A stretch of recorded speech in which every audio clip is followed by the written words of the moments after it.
Get your business together. Get yourself into what you do and see it through. Being boss is hard. Blending work and life is messy. Making a dream job of your own isn't easy. But getting paid for it, becoming known for it, and finding purpose in it is so doable if you do the work. Being Boss is a podcast for creative entrepreneurs, brought to you by Emily Thompson and Kathleen Shannon. Hi, I'm Emily, and I own Indie Shopography, where I help passionate entrepreneurs establish and grow their business online by helping them build brands that attract and websites that sell. I help my clients launch their business so they can do more of what they love and make money doing it. And I'm Kathleen. I'm the co-owner of Braid Creative, where I specialize in branding and business visioning for creative entrepreneurs who want to blend who they are with what they do, narrow in on their core genius, and shape their content so they can position themselves as experts to attract more dream clients. And Being Boss is a podcast where we're talking shop, giving you a peek behind the scenes of what it takes to build a business, interviewing other working creatives, and figuring it out as we go, right there with you. Check out our archives at lovebeingboss.com. Welcome to episode number 35. This episode is brought to you by FreshBooks Cloud Accounting. A couple of episodes back, we talked about fear, so we wanted to follow up that episode with getting specific about what you do want. In other words, we're talking all about setting goals and focusing on what you want rather than all the scary stuff. And we're bringing our boss boyfriend, Paul Jarvis, in to join the conversation. And I think we all have pretty different approaches and views when it comes to goal setting. I don't think you're going to want to miss this one. If you're building a business and feeling intimidated or unorganized whenever it comes to managing your money, billing your clients, and tracking your expenses, trust us, you are not alone. That's where our friends FreshBooks comes in. FreshBooks is the easy-to-use online cloud accounting designed specifically for creative entrepreneurs who did not major in financing. And they are there to help you run your business and make you look like a pro while doing it. All right, so here's the deal. Talking about money with your clients can be super awkward, but FreshBooks is one of my secret weapons. Whenever I send out a legit invoice from FreshBooks customized with my logo, I don't really feel like I'm begging for spare change for my clients. Instead, I feel really confident, like, hey, I'm a business person with real accounting software. Here's your invoice, and here's exactly how you can pay me. All right, try FreshBooks for free today. Go to freshbooks.com/beingboss and select Being Boss in the How Did You Hear About Us section. Paul, thanks for joining us. We just introduced you as our Being Boss boyfriend. Hooray! That's a thing. And today's episode is all about goal setting. So we wanted you to come on with us, not so much as like an expert to tell people what to do, but just as our friend. We're curious to hear what you have to say about goal setting. Nice. And we're basically trying to trick you into coming on to all of our podcasts. I'm just keep emailing you like, hey, do you want to come on the podcast and talk about fear or goals or money? Yeah, or no, grammar. I love it. Definitely sign me up for the grammar episode whenever you want to do that. Just say it. All right, and our listeners can find out more about you and your online course and sign up for your newsletter at pjrvs.com, but we'll also include that in the show notes. Awesome. You guys, let's dive in. Like, I'm feeling the vibe here, and I want to keep going with it. Let's do it. So let's talk about. I don't have an agenda at all, like, for today's episode. So, like, one of you start. Like, what do you think about goal setting? I feel like this is Emily's. We're thing. winging it today, guys. So my goal for the day is to wing a podcast and not have it completely fall apart. How about that? Goals are huge. Goals are really big for doing anything in life or business, obviously. You want to do something, you set a goal, and you do it, and you make it, and you high five. But, yeah, let's talk goals. I am a metrics person. I like to set numbers.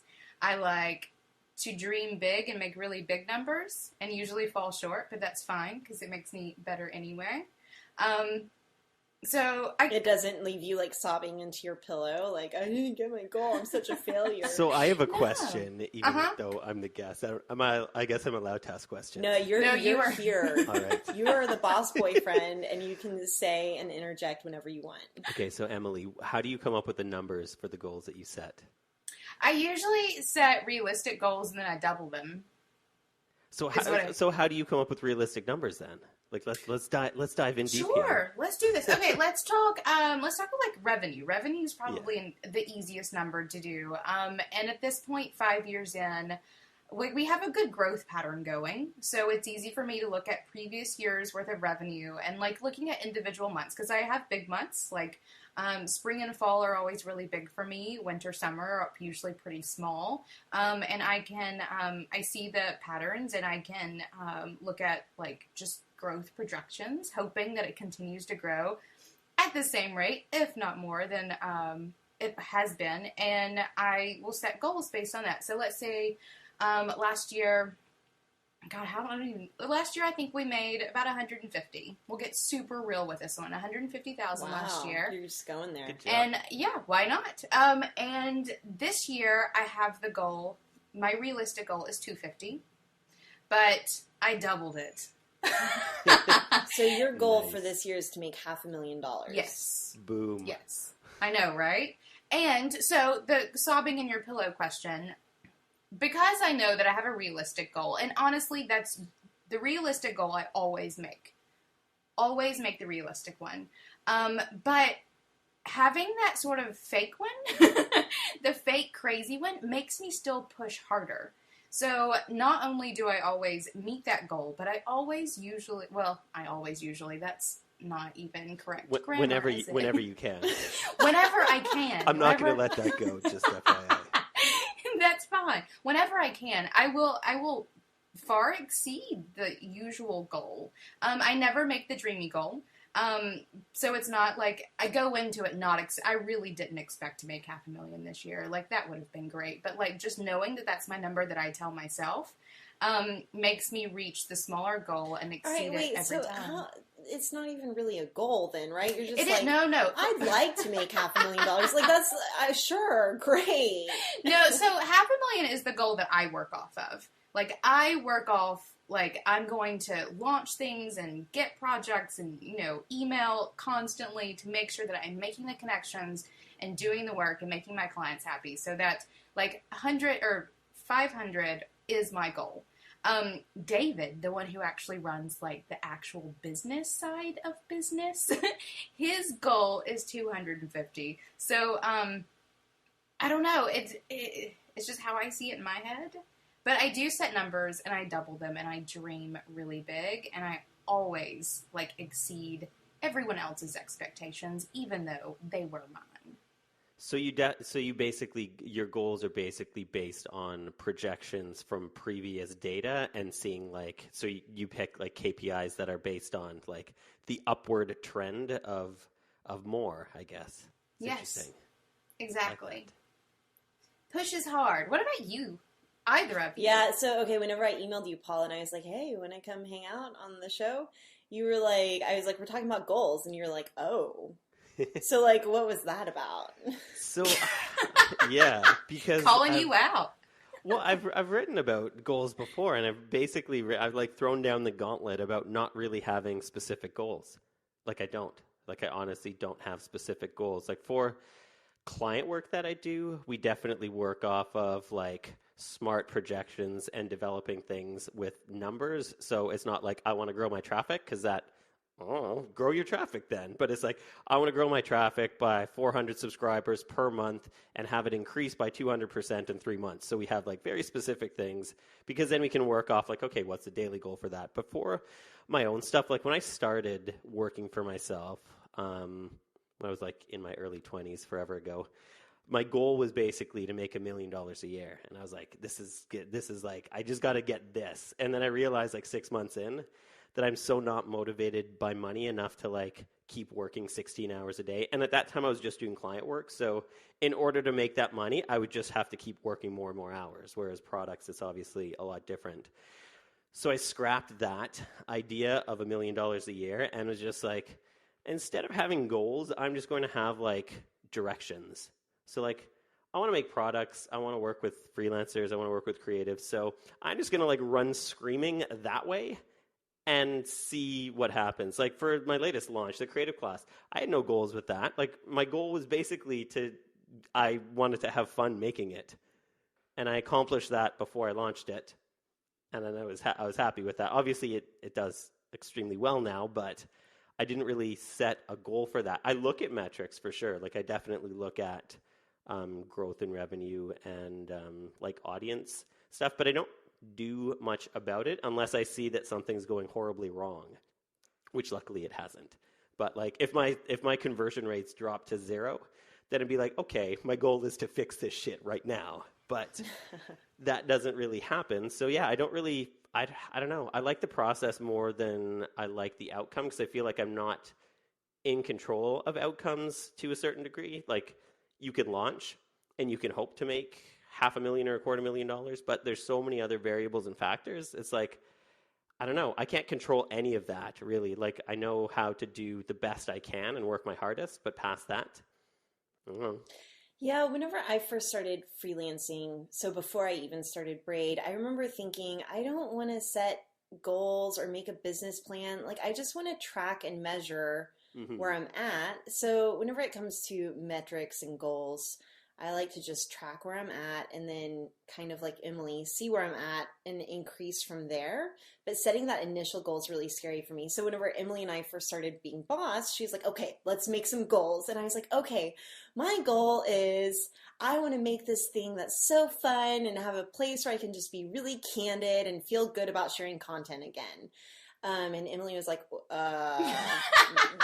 right, hippie. What? I know, right? She was like, how many people do we want listening? How many subscribers do we want to our newsletter? How much money do we want to make? That sort of thing.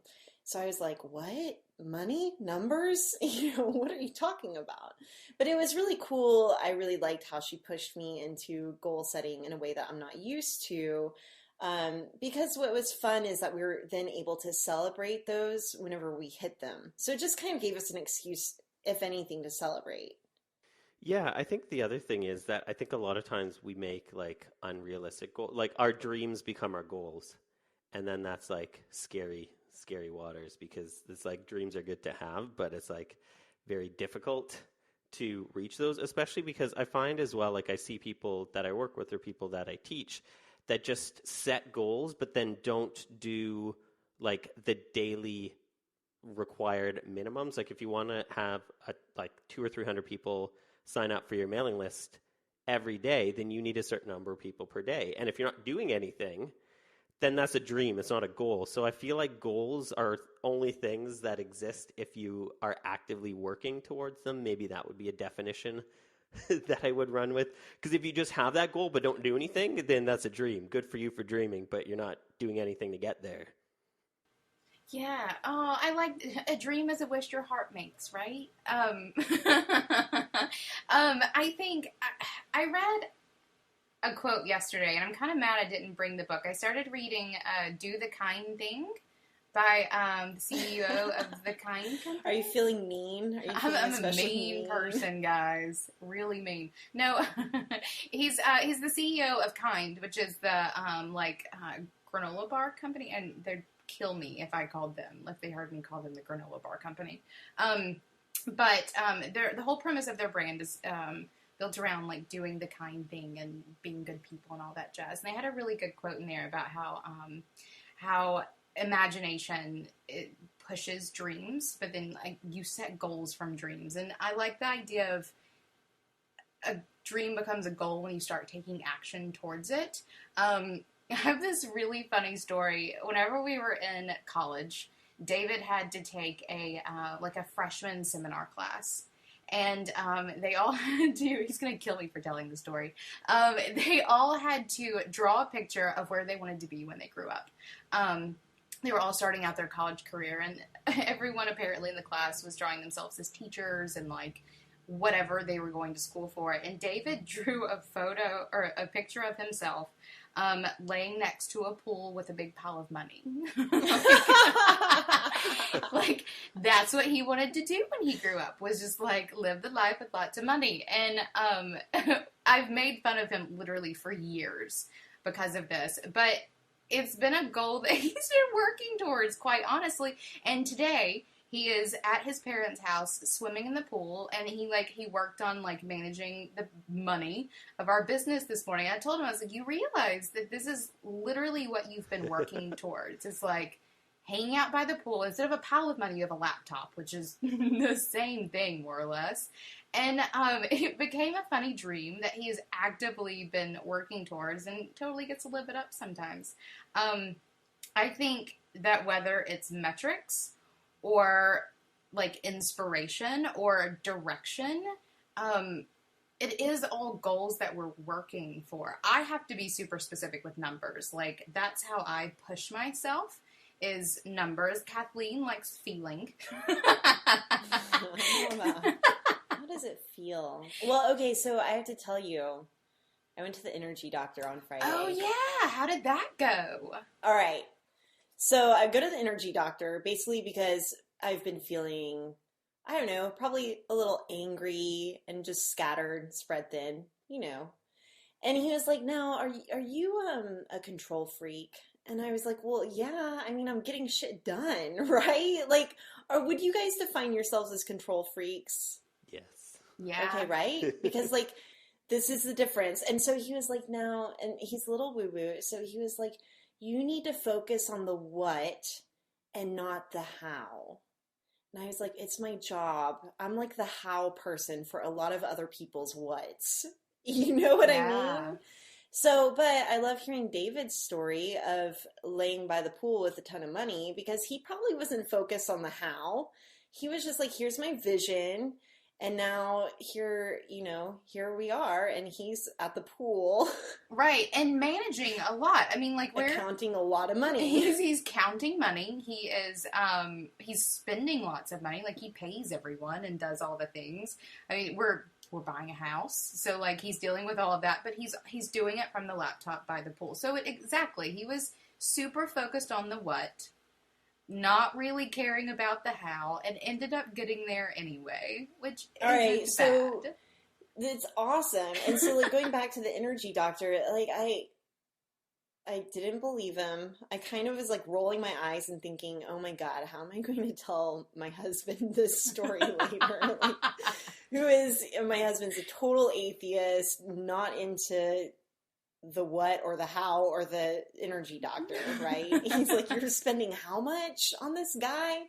So then I was like, okay, I'm going to focus on my what. And then I did realize that maybe there is a little bit of that lacking right now. Like, I've been so reactionary and forced into my present moment that I haven't really had time to get super dreamy. And so for me, I think that goals and dreams are kind of the same. And it's really about, for me, goal setting is really about deciding what it is that you want. Mm-hmm. And so for me, a lot of times it's a feeling. Paul, you just described it too. Like, I just want to have fun making this course. It's about the process, not really the destination. Which is funny. My sister is the same way, who is my business partner. We used to work at an advertising agency together. And I remember one time we were doing this huge pitch, and it was all spec creative, which is basically creative that you do for free before the person ever hires you. And it's usually based on, like, no logic. It's just, let's make something that looks cool. So we spent, I mean, hundreds of hours, lots of money doing this really cool spec creative campaign. We almost, like, completely transformed our office. These, like, a bunch of old white dudes are walking through for this energy company, and we totally do not get the client. And so I was all bummed. I was like, what? It's bullshit. And my sister was like, I don't really care. I was like, how can you not care? Well, one, she wasn't the owner of the company. Two, she was really much more about the process. I mean, she had fun making that campaign regardless of whether or not the client hired us. So yeah, I mean, that's even what, like, the Bhagavad Gita talks about, how you're entitled to the labor, not the fruits of your labor. So And turning that into creative speak, it's like if you don't like the process, then it doesn't really matter what the outcome is because you didn't really like doing it in the first place. So, yeah, I'm kind of two minds because I feel like I'm more, for my own stuff, I'm more just like, let's just see how this goes. I like doing this stuff. Because with my clients, it's like, holy shit, they're paying me a lot of money to like track and metricize and figure out everything to make it do better. And so with my own stuff, I'm just like, tra-la-la, let's just make But some... you still track your stuff, right? I Like, do, to a but I T. don't do that much about it unless I feel, like for me, I feel more like if I'm aligned with the direction I'm going, then I don't care about the goal. Like I don't care about setting goals. If it's fulfilling me financially and otherwise, and it's working, then I'm just going to keep trying in that general direction and not really like set anything. Like when I wrote my first book, I was like, if I had said like, okay, my goal is to be a writer or to sell like 100 copies of my book, I'd be like, that seems like work. Let's not do that. So I was just like, I'm not a writer, but I'm going to write a book anyways and release it. And then the book did really well. But if I had gone into it with goals and like, okay, my goal is to be like a best-selling author or a published writer or something like that, I probably would have talked myself out of it. Do you think that's because you're afraid of failure? I think I'm equally afraid of afraid of failure. work? I'm not afraid of work, but I'm equally afraid of failure and success. So if something does really well, that scares me. If something does really shitty, that also scares me. Tell us more about that. Well, I don't know. It just feels like success is weird. Like doing really well seems weird. Like I wouldn't know what to do about that. Well, okay, the creative class, your e-course is doing, would you say it's doing really well? Yeah, it's Would you say done it's successful? it's done almost $250,000 in less than a year. So if we're talking numbers, it's done, almost 250. Which is So mental. creative class could potentially get you that $1 million a year. It could. But that, like, if that was my goal, then I probably wouldn't like the process as much, I guess is what I'm saying. And yeah, it's Have you ever seen the documentary Beauty is Embarrassing? No. Oh, I am guys, embarrassed about how so- beautiful I am. So maybe I should watch that. Yep, I was referring to your resting bitch face, Paul. I promised I would describe to it. You don't have a resting bitch face. Like, you're kind of like real smiley. Okay, I totally do though. So when my wife and I were... Show us what it looks like. So my wife and I were both, before we were in the same band, we were in different bands, so we would both man each other's or woman each other's merch booths. Like while she was playing a show, I would sell her band's merch and vice versa when I was playing a show. And after a while, she was like, you can't just sit there looking like you're an asshole. Nobody's going to come and buy our CDs. I'm like, I'm just sitting there. And she's like, you look like a dick though. I was like, I guess I just sit there like, because I'm like off in my own world. I'm thinking like a gazillion thoughts, but like I have a resting bitch face. Maybe it's just in public. Like when I'm sitting in the sanctity of my fortress of solitude, maybe the resting bitch face doesn't come out as much. Mine is definitely while I'm driving. Someone's like, I saw you driving and you look so mad. Nobody sees me driving. I live in the woods. I guess deer see me driving or bunnies. So, okay, was that ever a goal for you? Like your woods? Like your house, your woods, like where you're living, the kind of like lifestyle that you live? No, because it was after we lived in like downtown in a city and we realized that was 100% not for us. So our next step was, okay, let's move 1 to the island and 2 to the middle of nowhere. So I don't even know, is that a goal? Because we realized we didn't like some things, so we sold our condo. We didn't even sell our condo. We put our condo for sale and moved. Because we were that done with city living. We were just like, hope to God this sells as soon as possible. It didn't actually. It took about 8 months to sell, which was kind of scary because we were paying rent and mortgage at the same time. But is that a goal? Because we didn't like something, so we just changed it. So it's just kind of action. Yeah, so maybe. after I went to the energy doctor and he was like, focus on the what and not the how. I was like, okay, I need to like channel my pool with a pile of money. Like, what is it that I want? And so I was eating some Indian food with my husband and I was like, okay, here's what I want. Let me show you what I want. And I pulled out my phone, got Instagram going, and there are a few people that I follow that just for a living, or I don't know, maybe they have trust funds, they're just out adventuring. 100% of the time they're in national forests, they're out hanging out on mountains, they are rock climbing, and their lives are beautiful. Like they're all like professional photographers that adventure for a living. And I was like, okay, so this is my what. And I could tell my husband became very overwhelmed with the how. Like, oh great. He's like, what does this mean? I was like, and listen, I'm not even going to buy a new couch. We kind of need one because our cats have torn ours apart. It's like, I'm not even going to buy a new couch because in case we need to like pack up and make this adventure Instagram a reality. So anyway, that's my what. Those people are really like that. I don't know. I love Instagram for that, but I feel like it also, like, we only post pictures of shit we want other people to see. So I think those people who, and I follow a lot of probably the same people, but people who are like always having like massive epic adventures in nature. I feel like they're also sitting binge watching Netflix in their underwear, but they're just not posting that to Instagram, right? Like I've tried to set up the shot, and it's like, this doesn't work. I'm sitting in my underwear watching Netflix. So I don't know. I think it's unrealistic, a comparison there. I mean, maybe, but if that's your goal, Kathleen, if that is your what, go for it. Absolutely go. However, I also want to see the underwear shots in watching Netflix. I mean, I'll post those. I know you will. Okay, whenever I first got Instagram, I thought it was like Hipstamatic or any of those other like just photo filtering apps. And my very first photo is my husband, just like in his underwear, crotch shot. So then once I realized that all this stuff was going onto the internet, I texted him and I was like, so you can probably never run for politics because... Also, your crotch is famous on Instagram. This is before all that. This is before any Insta fame. So anyway, I deleted it. But anyway, I don't know. Okay, so I also think that goal setting is a lot like... Well, actually, going back to what you were saying, Paul, about enjoying the process... One of the things that I like to do whenever I'm goal setting or helping other creatives set goals is, okay, so let's say your goal is to make $1 million a year. And then asking, okay, let's just pretend that as if you're already making $1 million a year. How do you feel? Like, what is different? How do you feel? How do you behave? What are you doing with your $1 million? Because usually it turns out that you can do all of those things now without $1 million.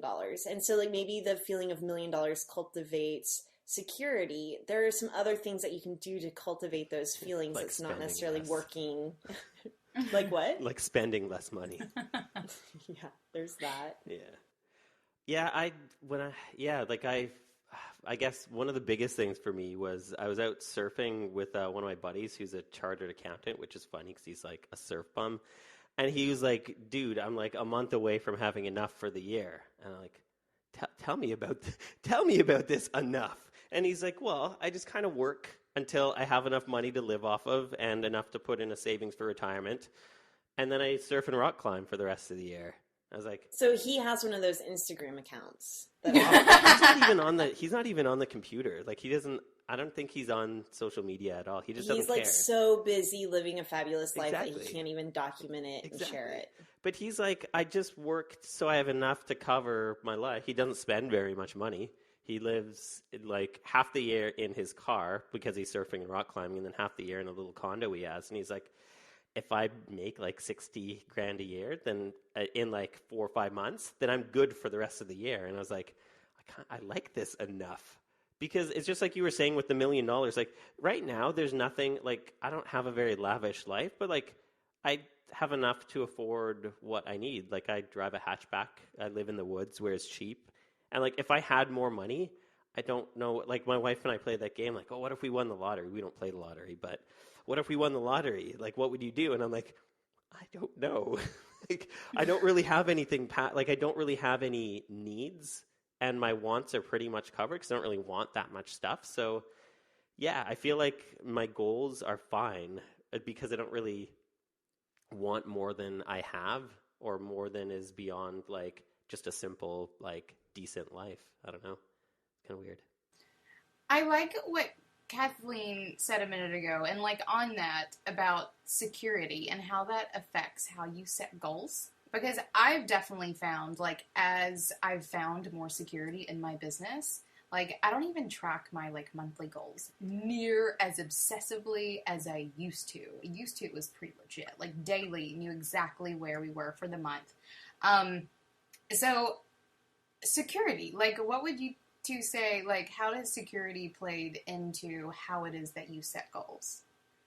Well, I mean, so security has definitely been a big player in how I've tackled my goals. Mm-hmm. So I guess I was just telling a client of mine this earlier today. So my secret is that I was able to quit my job working in advertising because I'm married to a guy that if I didn't make any money, he would financially be able to foot the bill, right? So that gave me a lot of security. And then he also gave me a lot of emotional support too. So I always tell him, and I remember whenever I quit, he was like, one day you're going to be making more than me. And he's a software engineer and big deal. So or it seemed like a big deal, to make as much money as he did. Anyway, I was like, no, that's crazy. You're crazy. And he was like, no, mark my words. And so I thought it was really great that he had that much faith in me. But so I wouldn't have quit probably, or I don't know. It's hard to say, but I would have been really scared to quit my job and do my own thing if I had not had that security. But because I have that freedom, I was able to do what I want and enjoy the process. And then I think that there is something about in loving what you do where the money just kind of follows it. So that's why I was talking about the documentary Beauty is Embarrassing. It's about this artist named Wayne White. And one of the things that he talks about is just doing what you love. Don't worry about the money because the money will follow. And I think that I've really cultivated some trust and security in that if I do the things that I need to do, like if I write, and I wonder if you feel this way too, Paul and Emily, like if I write this newsletter, if I just keep doing the things that I'm doing that I love doing, if I keep designing this stuff, if I keep writing e-courses, if I keep putting out a podcast, I trust that everything else will follow. Specifically, I'm talking about the revenue. The revenue will follow. So, I mean, my security comes from, I guess, cultivating a sense of trust, not in finances necessarily, but that in doing the work, things will get done. Yeah, I think a lot of that comes down to the fact that our intentions are evident, even if we wish that they weren't. So when you're just about like making a shit ton of money in like bags with the dollar signs on it, then I think people, and more specifically our audiences, would see that. Whereas for me, it's like I write every week because I like doing it, and I share whatever the fuck I want. And I try to be valuable to my audience, but I'm sharing things that I think other people will like because I like it. And if I was just about like hard sells, like the email that I sent out for the last pitch of my course, and a lot of it came from me talking to Kathleen about not doing evergreen discounts. So thank you for that. But email that I sent out saying like, okay, guys, I think this course is good enough that we don't need discounts. I'm going to cancel the discounts in a week. There's no hard sales pitch. Here's a picture of my rats. If you want to buy the course, cool. That email generated $25,000. Like, there was no sales pitch in it. It was just like, this is, if you want the course, it's great for this reason. If you don't want the course, cool too. Like, it's fine. I trust this course and I trust the content. And here's a picture of my rats. Okay, but you also said the discount is shutting down in a week. Exactly. So, I mean, there was a little bit of a... But I did write that email twice. I feel like that kind of sums up your entire approach, Paul, where you're kind of like, here's what I'm doing, take it or leave it. I think that you're really good about that in your writing and just demeanor and whole vibe. Yeah, I wrote that email twice because I wrote like an email based on like things I know about like sales pages and pitches and conversions and pain points and all of that. And I wrote it and I paid my copy editor to edit it and I read it again. I was just like, this is boring. Like, I don't care how this converts. So I'm going to rewrite it. And I just rewrote like the most honest sales pitch I could possibly write. That was more just me being honest in a sales pitch. And it said, yeah, like this discount expires in a week, but there's no bonus to doing it other than if you want it for a discount, you got to act now. And that was it. So I feel like, yeah, I feel like I would rather be aligned with what I feel is good than just like some number. Like, I feel like if I did have monetary goals, they would need to be there because they aligned with like the purpose that I have in life and like the values that I hold, as opposed to just like my $1 million a year was just, I want money. And there was no like, I don't even know why I want this money. I just want this money. Yeah, my wife was even like, well, what kind of car would you buy? I'm like, probably another Volkswagen Golf. Like, hey, that's what we have. Tell me more about your Volkswagen Golf. I love my Golf. So we pulled an Airstream with that Golf easily across the country. The Airstream was a piece of shit, but the car is awesome. Last week I had 1,851 pounds of cedar mulch in the back of it. Like, this car is just a workhorse, and I love it. This fits into my goals now of living that Instagram adventure life. Now I can get my Airstream, and I know that so we have a GTI, and it's 14 years old, and I started driving it because I liked driving it. Yep. It's actually my husband's car. But then last year I was like, I want a Mini Cooper. That was my goal. It's total vanity purchase, but I love that car. Well, I don't think there's anything wrong with that either. Like, I feel like if you've worked hard enough to get the things that you want instead of just the things that you need, life's too fucking short. Like, you might as well do that. I don't know. Amen. So I like things. I like, being able to buy art or a car or nothing super fancy though, but I found that like as I get the things I want, I mean, this is I shouldn't even follow this thought, but I have found that what I'm really craving is more of like a philosophy of life, or I'm craving that like the way that you're talking, Paul, of like, I just enjoy the process. I'm like, holy I wish I enjoyed the process a little bit. Not that I don't enjoy the process. I do. I just kind of get caught up in it, I guess. But you can enjoy the process without enjoy the trappings of it, right? Like, you can enjoy working with clients, but still get a shitty client that you want to kill yourself over or kill them over. But still, like, you still like working for other people. Like, I still like being valuable to other businesses. But I still sometimes get a client that is the worst fit in the entire world.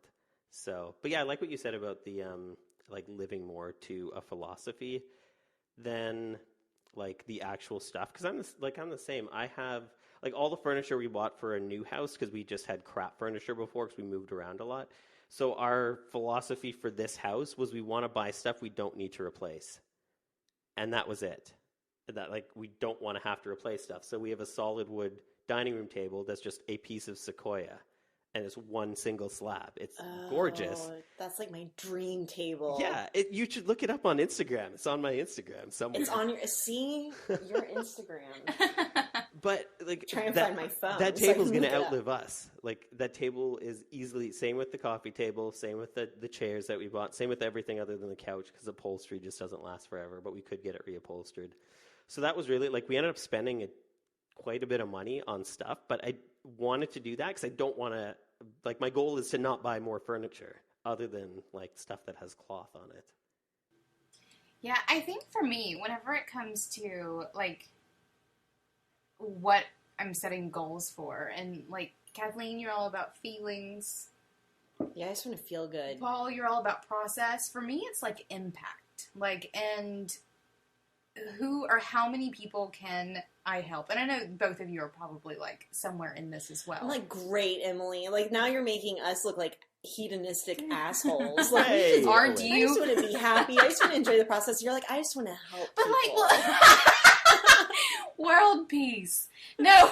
Great. Well, no. So, okay, you think about my crazy money goals then. Like, I'm just redeeming myself here. How about that? So, no, for me, it's about monetizing impact in a way, or about metricizing. impact in like what it is that I do for other people. So whether it's the client work that I do, or if it's a digital product that we put out, or the podcast, or whatever it is, like for me, each year I want to make more and more impact until I get to a place where I'm like all impacted out, but like along the way, like bettering my life so that I'm in a better place to make more of an impact. Because I don't know, whenever like living on the road was cheap, super, super cheap. But because of it, I never had Wi-Fi. Like I was never able to like make the digital impact on like my community that I could like living in those conditions. So if I need to, you know, move to Chattanooga where I have gig internet and buy a house so that I have a studio that I never have to move again so that I can make the impact that I want to make. And it's obviously helping people. Then high five, and I will measure it in money because that's something that I can measure along the way, just to see if I'm making it or not. And money doesn't even have to be the only metric. Like we've talked a lot about money goals, but there are other goals that we have too. You know, for the podcast, we set goals for like downloads and how many subscribers we had, which equates to impacts. Like how many people are we impacting to listen to or that are listening to our content, and those are just metrics for doing it. I think that I think all three of us probably it rolls into like what is it that we can do to share our bit of genius to make other people's lives and businesses better. You can drop the mic and walk away now. But, you know, I really do think that that's a good point because a lot of the creatives that we work with and talk to are so freaked out about asking for money or building a business, doing what they love. And I think it's just a good reminder that you're doing this because it probably makes a good impact on your clients. So, yeah, I mean, I think that's a great point. Well, and I think it's one for, like, our entire crowd. I was reading something. My God, why do I do that? But it was talking about entrepreneurship, and especially social entrepreneurship, and how, like, really, we are all social entrepreneurs. Like, we're talking to the creative cloud, but I think by default, we're also social entrepreneurs, in that we're all here to make some sort of difference. Like, all three of us are here to help people build better businesses. I was talking to a client this morning who wants to help her clients get shit done. Like she wants to work with creative entrepreneurs to help them launch their digital products. Or, you know, interior designers who want people to feel at home in their home. Like we are here to do something better for other people. And if given the chance, we do better things for the world. I mean, think about, you know, Marie Forleo builds schools in Africa. And, like, we use our impact to even expand to make bigger impact. And I think setting goals like that where we bring in those social entrepreneur qualities into what we do and, like, I don't know, affect change elsewhere. Like, I'll make goals like that all day long. Like, I want to build schools in Africa. Or fund women in South America, or whatever it may be. So I get a question again then. So what would you do and how would you feel if you didn't reach like a goal that you set? And has that ever happened actually? Yes. 2 years ago, I had a revenue goal and I missed it by $60 for the year. Did you beat yourself up over that? I was pissed. I was so... And obviously, like, that's not a huge chunk. Like, I more or less made it. But yes, I definitely don't meet goals. And I don't think about it. I mean, I do think about it. I don't dwell on it. I didn't make them for whatever reason. So why don't you dwell on it? Because I'm asking this because I know a gazillion people who do dwell on if they don't meet a specific goal, that's like their life from there on in. So why don't you? If I dwell, then I'm wasting energy that could be used to make the next goal. You're not acting. You're just thinking. You know, I think I never dwell on my failures because I guess maybe I don't set timelines to my goals. So a lot of times, Okay, so for example, and Emily and I have talked about this before, we tried hosting a workshop 3 or 4 years ago. About 4 years ago. No one signed up. One person signed up, we gave her a refund, right? So now, fast forward 4 years later, and we're having a Being Boss vacation in New Orleans that has sold out. So we've reached our goal. It just didn't happen on the timeline that we thought it was going to happen on. And so that's kind of like what my energy doctor was telling me. Yeah. It comes to focusing on the what and not the how. Or Our the what when. was having a cool creative workshop, and now it's happening. It's just not happening on the timeline that we thought it would happen on. Yeah, I actually sent out a newsletter about this yesterday, and in it I said, set goals, and you may not get it when you want to, because timelines are the hardest thing to pin down.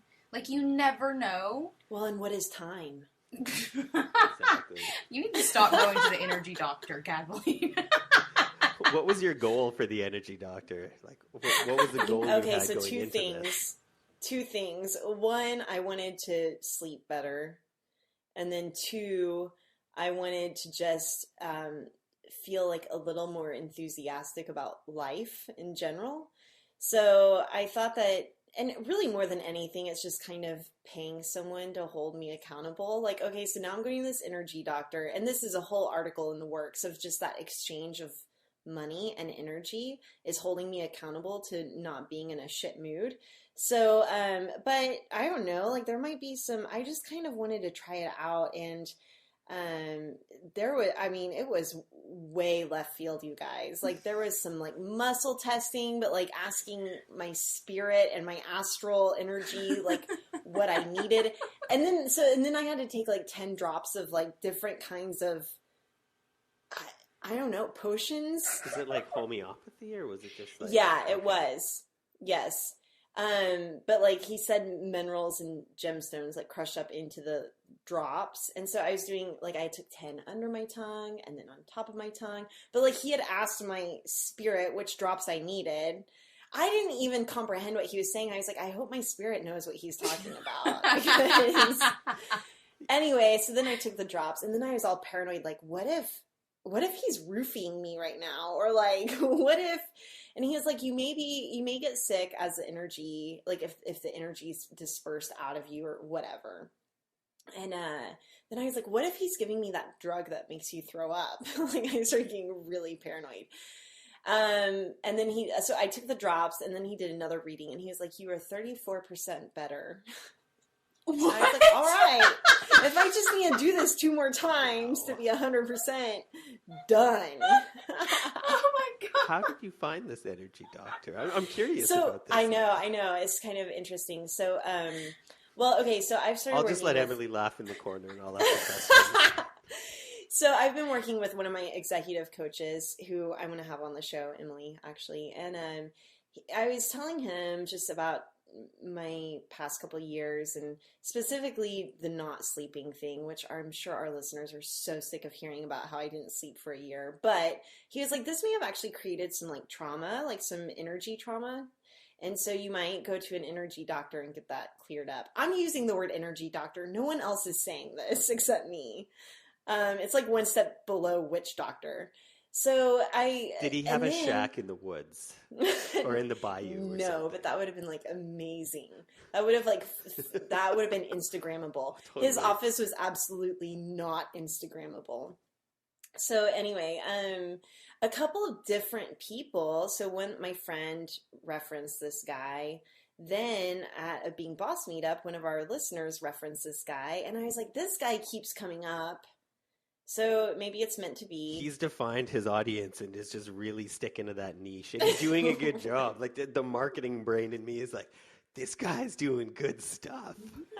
I know, right? And so then it's funny because as I was leaving the energy doctor, like this really badass yoga teacher that I know walked in, and I was like, are we allowed to make eye contact and like say, hey, yeah, I need some energy cleared up too? You know what I mean? It was kind of awkward. I've never experience that, but I kind of thought, man, he does have a target audience. Like, I probably know everyone.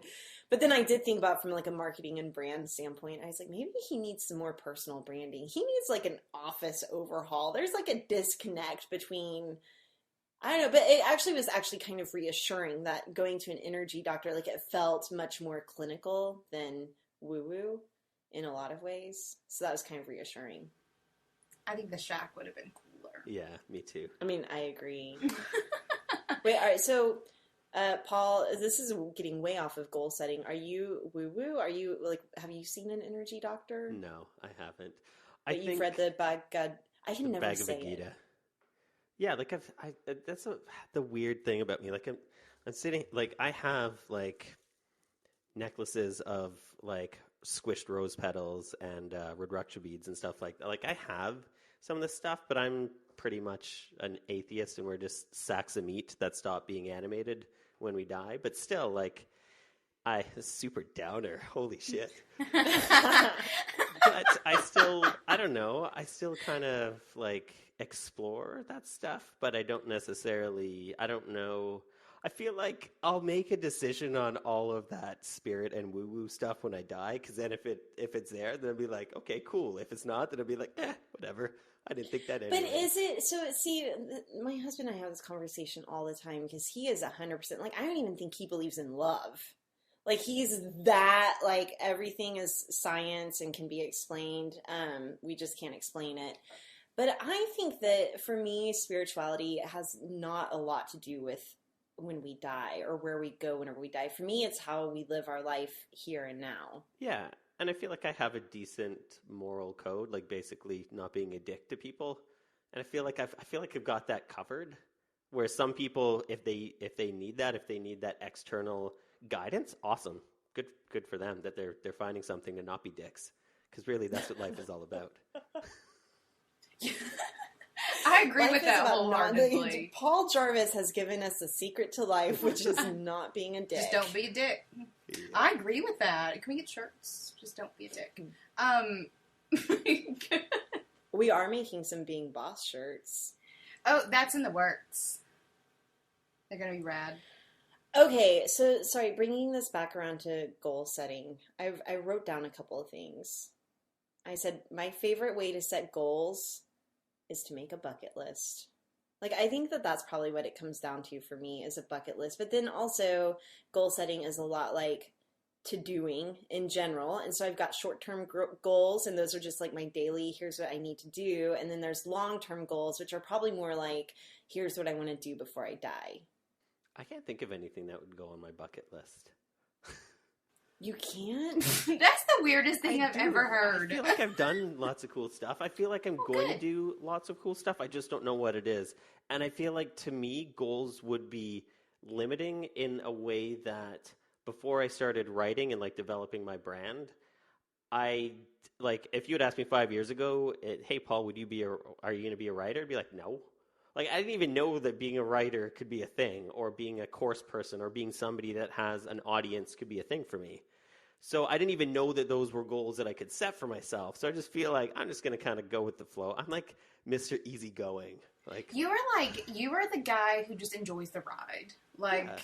You want to be surprised when you get there, and you're gonna love it. But so that's actually interesting that you say that, Emily, because sometimes I think, like, I wish I could just hitch my cart to someone else's horse and just go along for the ride. But like, Paul, I don't see you as someone at all that's just hitching your cart to something and going along for the ride. Like, you're definitely driving your own bus. Yeah. So, and I think that's where a lot of times that it turns to shit.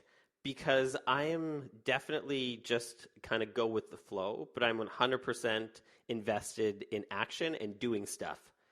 So I'm doing stuff to keep in line with the direction I want to go, because I want to keep going in that direction. So, and I find a lot of people who are just I think that's what separates me from some of the hippies, is I'm definitely kind of go with the flow, which kind of resonates with being a hippie, but I'm 100% going to sit my ass down and do a whole lot of work. And some hippies I know from experience are not like that. They just want to go with the flow, and then just like, oh, I don't need to do anything because I'm going with the flow. It's like, I've got a paddle and I'm going to fucking steer this boat a little bit in this current. Good. I mean, I think that's awesome. It's like, it's a mindset I almost wish I could adopt for who I am. Because, like, I find myself quite often not enjoying the ride. Like, I'm in the middle of it, and I'm just done. And I just want to go to bed and lay there and, like, maybe cry a little bit and definitely watch some Netflix. Like, that's what I want to do. And then I get pissed at myself because, are you serious? Like, I should be enjoying the ride right now. Like, I think that I'm a little envious of that super, like, chill, go with the flow. But, like, super high five to you for also, like, being someone who's going to do the work. Because it is a dangerous place to go with the flow and not do shit. Yeah. I mean, but like, so this is my thing. So whenever the energy doctor was like, you need to focus on the what, not the how, I was like, I don't think you understand. I don't think you get it. But I feel like Paul gets it. Yeah.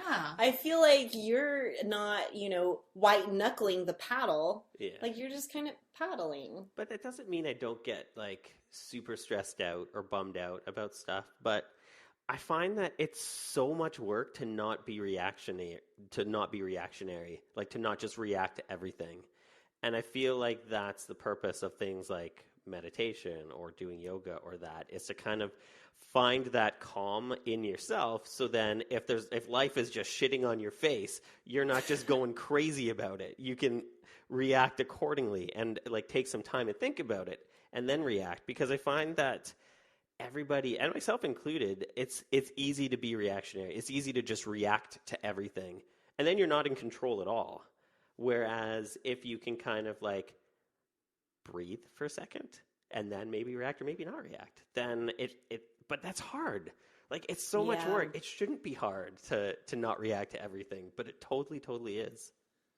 So this is going to seem kind of off topic, but coming back around to the bucket list and how that kind of limits you, I think that if you do make something like a bucket list, and I love making a list of just 100 things that I want to do or experience, I like to also revisit it every year. So at one point on my bucket list, I think I had run a marathon, and I am so uninterested in running a marathon. Like I can die without running a marathon and be perfectly happy. So I crossed it off and I replaced it with something else.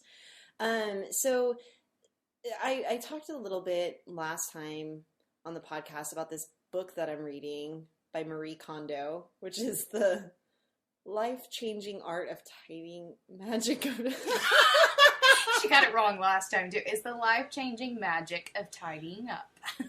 Thanks, Emily. So in this book, so I read books on my Kindle, which means that I'm not really seeing the title very often, which means I don't know what I'm reading. But anyway, in her book, have you read it, Paul? No, I haven't. All right, so the gist of it is to touch every single thing that you own and ask, does it give you joy or should I discard it? And then one of the ways that she frames up discarding is by asking, has this already served its purpose and is it serving me now? And so for me, goal setting, I mean, I'm just Marie Kondoing everything. So secret, I'm actually shaving my head on Saturday. Like, I'm just gonna Marie Kondo my hair. Like, it served its purpose, but I don't need it anymore. So that's one of the things is like, what do I need and what do I not need? And whenever it comes to goal setting, if I don't need to run a marathon anymore, it's going off my list. And I will not hold myself to that standard if it doesn't make sense. Yeah, I think we need to, and I'm a big fan of relentlessly questioning things that we believe in or that we feel we need. Because I guess, a minimalist because I have like 4 pieces of furniture. Because I went through everything. And it also helps that my wife and I have moved a lot until now. So it's really hard to move to an island with a shit ton of stuff. So it's like, okay, let's pare down. And then when you move like 12 times in 10 years, it's like you pare down a lot. So I feel like that's the point of minimalism, at least for me. It's not getting rid of stuff. It's just finding what serves me and everything else doesn't matter. Amen. Maybe that's a goal. So do you apply that, though? Do you apply that philosophy to your business? Yeah.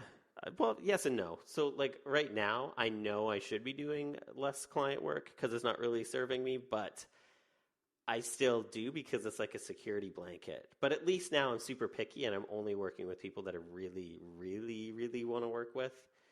But yeah, I definitely like I've killed things that have made me like decent amounts of money. Like I've just stopped selling them because like for one, WordPress themes. I hate supporting WordPress themes. I don't want to do that.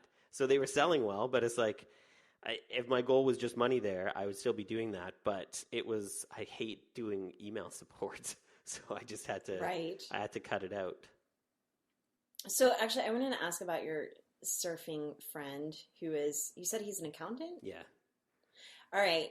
So how does he just work for like 4 months out of the year? And then, so this is my fear, like whenever it comes to that idea, tax season. See, like, so I would love to create that kind of model somehow. And Emily, you probably experienced this too on your recent road trip of like, okay, so this is my goal to take off more often or to kind of do what Stefan Sagmeister did. He did an amazing, I saw him talk in real life at Alt Summit. And but he does it as TED Talk on how he goes on a sabbatical every 7 years. So instead of waiting to the end of his life for retirement, he's basically interjecting a little bit of these like periods of retirement into his life every 7 years. So I think it's fascinating, but like my biggest fear would just be that the momentum of my business would stop. Yeah, and I get scared with that too. Like right now, I'm not taking as much time off, but for a while I was doing like 3 months off a year. Now when I take time off, it's like I'm taking time off from client work to work on products. And now that's like 6 months of the year that I do that. But it's not time off because I'm still working, so I shouldn't really call it time off. But I used to take like 3 months off and like go on a road trip, but not really anymore. Why not? Because it's the same. I feel like there's so much momentum and so much opportunity right now for me that if I stop, then I'm going to be like just an irrelevant old man who doesn't have an audience or products that people buy. Someone's got some FOMO. I was about to say, I'm so glad that you have like a few of these things. Like you're not totally Zen master. No. Yeah, that's like my biggest frustration when people are like, well, you should slow down and focus on what matters, which I feel like whenever people say that to me, they're talking about staying home with my baby or sleeping while he's at daycare instead of working. But for me, what matters is my work along with my family. And that's, I'm fortunate that my work matters. Same. And I like my work. Like I'm not doing something that I don't like to do. I'm doing something that I love to do. Exactly. So it's definitely work. Like I can, in my brain, define like work as not super happy fun time, like sitting on the couch eating coconut ice cream. I could probably do that more than work, but I still love the work. I still love the impact that it makes and that sort of thing. All right. So can we end this episode all by sharing a goal that we have? Or is that dumb? No, that's not dumb. Emily, what's your goal right now? My goal at the moment, I want to take December off. It's a goal. Nice.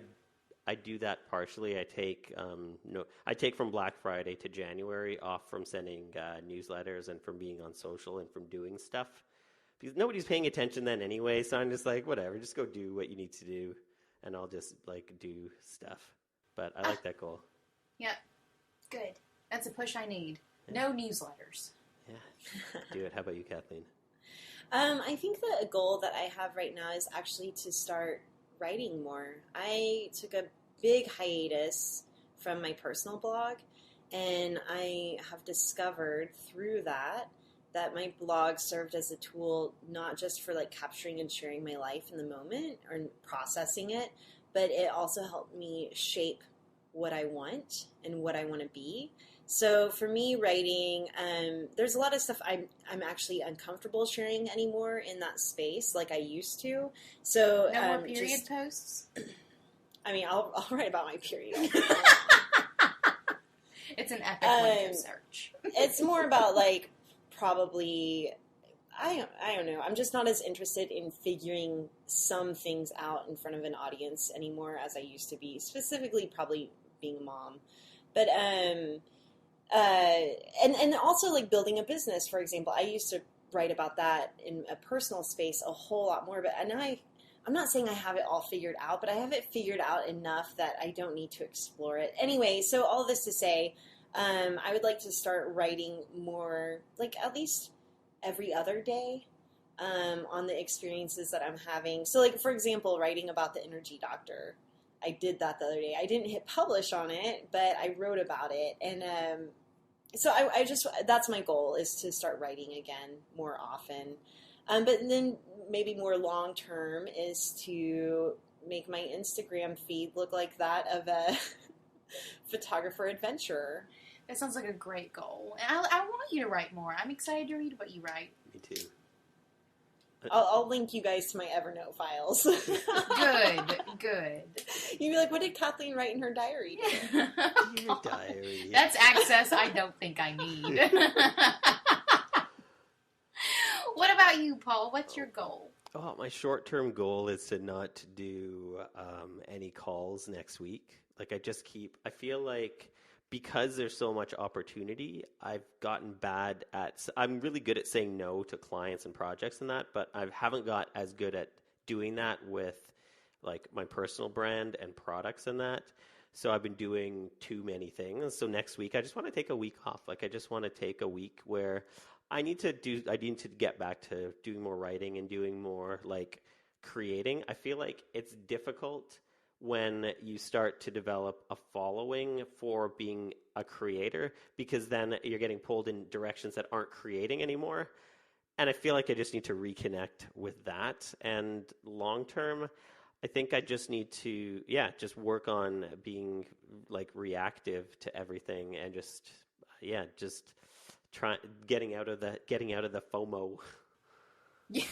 Oh, yeah, that's hard. But good goals. Good job, guys. All right.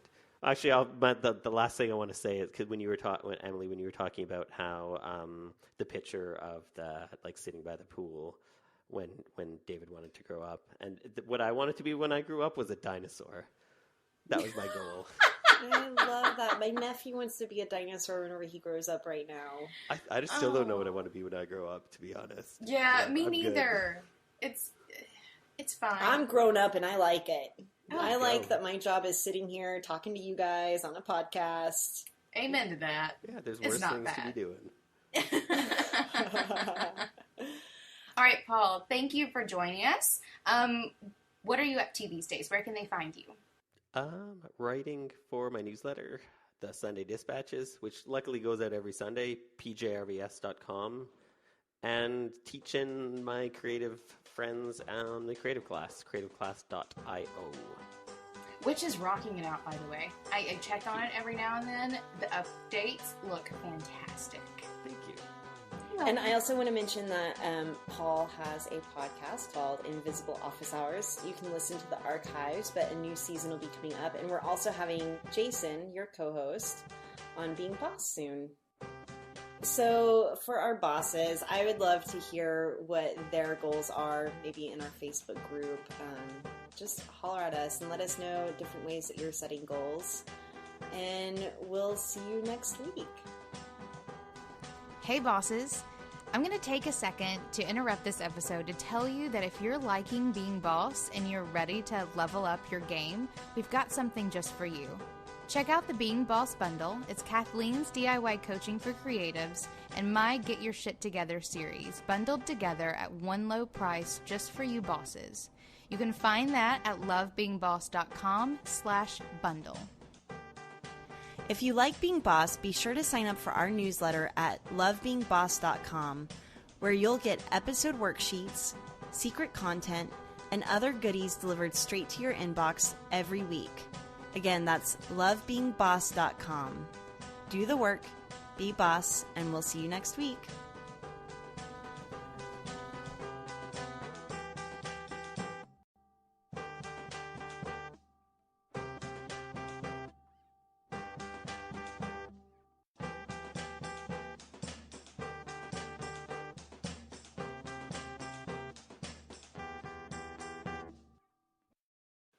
Wait, and then Emily was saying that someone said, we say whenever instead of when. I don't understand what that means. Well, like, I've seen people say that, but...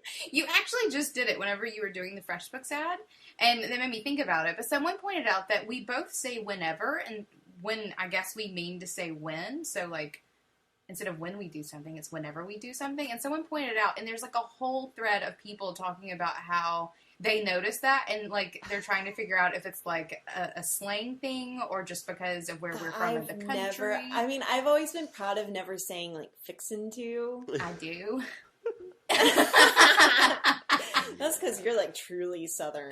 But, yeah, so a lot of people are talking about how we say whenever we want. See, I've seen people talking about that, but I didn't even know what they were I didn't know it was a couldn't even thing. like wrap my mind around what they were talking about. Yeah, me neither. I didn't know this was a thing, to be honest. Apparently. Yeah, well, apparently it's a thing. There's a whole thread about it. So whenever you get a chance, you can go check that out. That, to me, that doesn't sound wrong, though. Well, and I don't think I hope it's not a wrong thing. It wouldn't surprise me if I'm speaking wrong. Honestly. Like, seriously. Is this podcast about grammar? Never. It will never be about grammar. Thank God.